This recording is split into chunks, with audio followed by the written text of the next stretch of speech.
Deciding it's time to get a hearing aid can be tough enough, but figuring out what type to get and where to get it from can be completely overwhelming.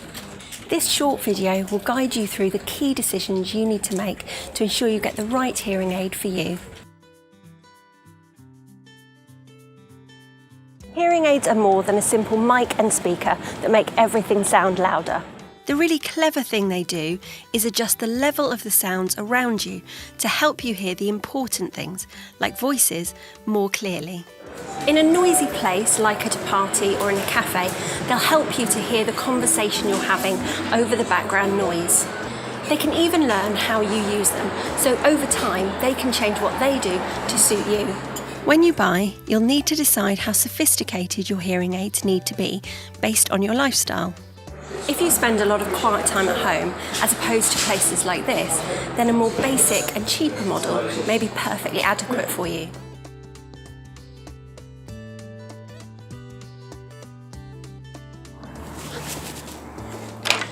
The first step towards getting a hearing aid is getting a hearing test with an audiologist. The results will tell them how well you hear at each frequency in each ear and determine which type of hearing aid is best for you. What the hearing aid looks like doesn't actually relate to how well it will work or how new the technology inside it is. Smaller hearing aids that fit completely inside the ear canal are the most discreet option, but they are also the most fiddly and only effective for people with mild to moderate hearing loss. It's also possible to get in-ear aids with more amplification, but they will be larger and more visible. Behind the ear aids with a moulded earpiece are the most reliable, but are also the most obvious. A variation on this includes open-fit hearing aids, which have a much smaller and less visible earpiece, but can't amplify as much. Possibly the best of both worlds is a receiver in the ear aid, which adds extra amplification in the earpiece itself and can be smaller behind the ear. We surveyed more than 1,000 people on their experiences of getting hearing aids through the NHS versus going privately. You can find out which option was voted best by clicking the link below. Before deciding to buy from a particular audiologist, there are a few things to think about. Hearing aids usually have a life of 3 to 5 years.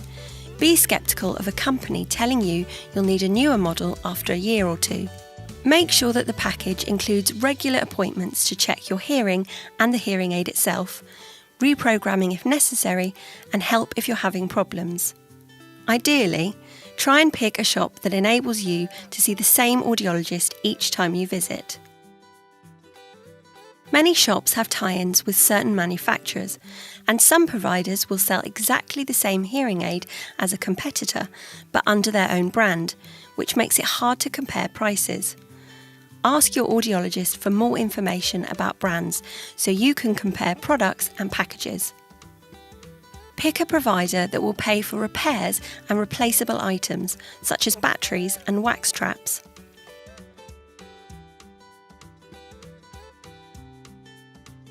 Unfortunately, a hearing aid is never going to bring back 100% of your hearing, and when you first start wearing one, it'll inevitably feel a little bit weird.